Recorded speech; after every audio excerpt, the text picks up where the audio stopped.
తీసుకొచ్చా, ఏది విజయపాల్ గారి bail application, anticipated bail application move చేసినప్పుడు.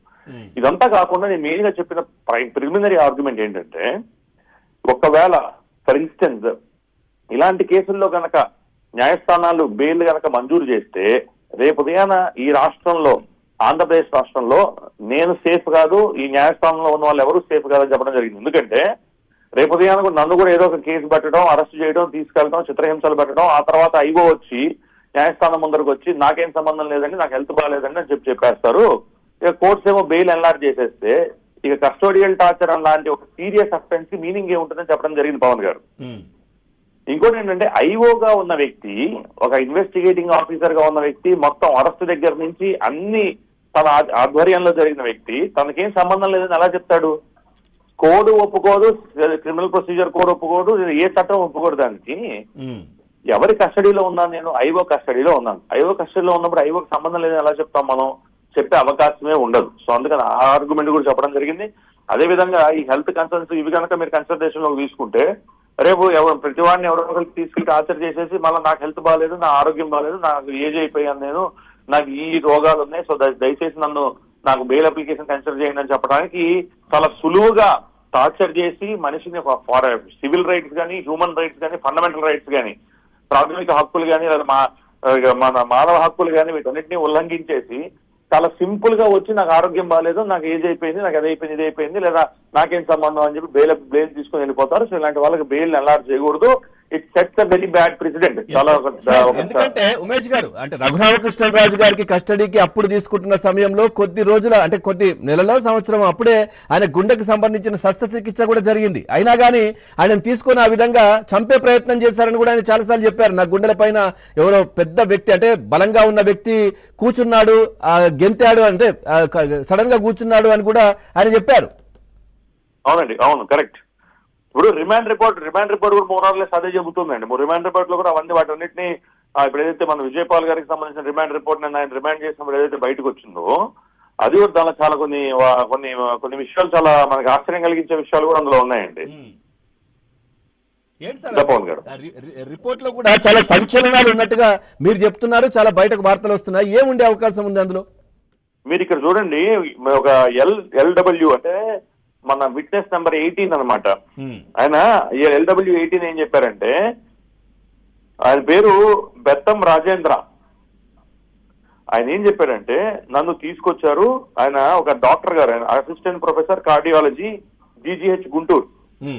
ఆయన ఏం చెప్పారంటే, నన్ను విజయపాలు, అది ఇప్పుడు ఎవరైతే అరెస్ట్ అయ్యారో ఆయన, అలాగే డాక్టర్ ప్రభావతి, వీళ్ళు నా మీద ఒత్తిడి తీసుకొచ్చి నన్ను సైన్ చేయించారు మెడికల్ సర్టిఫికేట్ మీద అని చెప్పారు.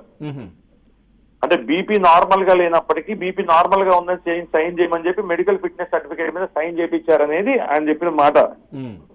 అదే విధంగా ఇంకొక ఆఫీసర్ ఏఎస్ఐ ఒక ఆయన పేరు సుబ్రహ్మణ్యం, అప్పుడు ఆయన అడ్మిన్ లో ఉన్నారు. ఆ టైంలో ఎవరైతే రఘురామకృష్ణరాజు గారిని తీసుకొచ్చినప్పుడు ఆయన అక్కడ ఉన్నారు. ఆయన చెప్పింది అసలు చాలా ఇంపార్టెంట్ ఇది అవుతుందండి మొత్తం కేసు కి. ఆయన ఏం చెప్పారంటే, 4 persons who masked their faces with big kerchiefs came to regional office CID Guntur in a car without number plate. Then night at about 11:30 PM, loud shoutings are heard from the first floor. ఒక 4 వ్యక్తులు face కి పెద్ద కర్చీఫ్లు కట్టుకొని 10:30 నుంచి 11 టైంలో regional office number plate లేని కారులో regional office CID గుంటూరుకు వచ్చారు. తర్వాత 10:30-11 వస్తే 11:30కి పెద్ద శబ్దాలు వినపడ్డాయి, అరుపులు వినపడ్డాయి ఫస్ట్ ఫ్లోర్ నుంచి అని చెప్పడం జరిగిందండి. ఇంత దారుణంగా మరి జరిగిందనేది క్లియర్ గా మన అందరికీ అర్థమవుతుంది. అంటే వీళ్ళు కూడా మన ఈ రిమాండ్ రిపోర్ట్ లో కూడా వాళ్ళు ఇంకేం చెప్పారో చూద్దాం. Plus there is a clinching evidence, మాకు ఖచ్చితమైన ఎవిడెన్స్ ఉంది టు స్టేట్ దట్, మేము మెన్షన్ చేయడానికి ఏమని, mister Raghu Rama Krishna Raju former MP was tortured on the night. Clear గా రిమాండ్ రిపోర్ట్ లో కూడా పోలీసు వారు చెప్పడం జరిగింది. ఆ రోజు కస్టడీలో ఒక క్రైమ్ కి సంబంధించి ఆయన తీసుకొని వెళ్ళి ఆయన అక్కడ టార్చర్ చేశారు అనేది క్లియర్ గా చెప్పడం జరిగింది. సో ఒక ఆఫీసర్ ఎవరైతే వీళ్ళ డిపార్ట్మెంట్ అదే చెప్తాను పవన్ గారు, ఇప్పుడు మనం అధికారంలో ఉన్నప్పుడు లేదా ప్రభుత్వంలో ఉన్న పెద్దలు మనకి ఫ్రీ హ్యాండ్ ఇచ్చినప్పుడు లేదా మనల్ని ఒకటి చేయమన్నప్పుడు మనం చేసేస్తే రేపు మనల్ని ఎవరు పట్టుకోరు, మన చట్టాలకు అతీతులం అని ఎవరైతే భావిస్తారో ఆఫీసర్లు మెయిన్ గా చట్టాన్ని అతిక్రమించి ఎవరైతే పనిచేస్తారో ఈ రోజు వాళ్ళందరికీ it's very very very big lesson.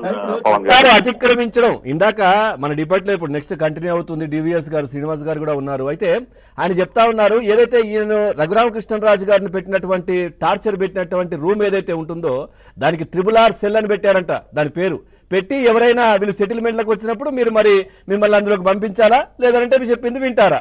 ఇది దీనిలో కరెక్ట్ పెట్టారు. ఇప్పుడు మరి జైలుకు కూడా నామకరణాలు చేయాల్సిన పరిస్థితి ఏర్పడుతుంది మరి going by this.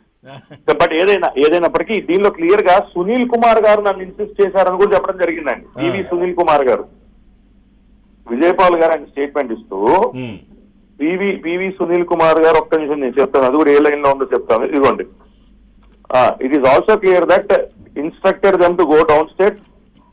Okay, they were called to CID office. Sunil Kumar ఎవరైతే మిగతా విట్నెస్ ఉన్నారో, ఎవరైతే విట్నెస్ నెంబర్ 14 to 17 అదే LW విట్నెస్ ఎవరైతే పెట్టారో వాళ్ళు ఆ రోజు ఏం జరిగింది అనేది మీరు చెప్పొద్దు, బయటికి చెప్పొద్దు అని చెప్పి వీళ్ళ దగ్గర సిగ్నేచర్స్ తీసుకున్నట్టు పివి సునీల్ కుమార్ గారు తీసుకున్నట్టు పిలిచి తీసుకున్నట్టు అది కూడా వాళ్ళు కూడా స్టేట్మెంట్ ఇచ్చారండి. అంటే ఏదైతే రఘురామకృష్ణరాజు గారు గతంలో చెబుతూ నిన్నటి వరకు కూడా చెబుతూ వచ్చారో నన్ను కస్టడీలో టార్చర్కి గురి చేశారు అంటే మనం ఆశ్చర్యపోయాం. ముందు ఒక మెంబర్ ఆఫ్ పార్లమెంట్ తీసుకెళ్లి కస్టడీ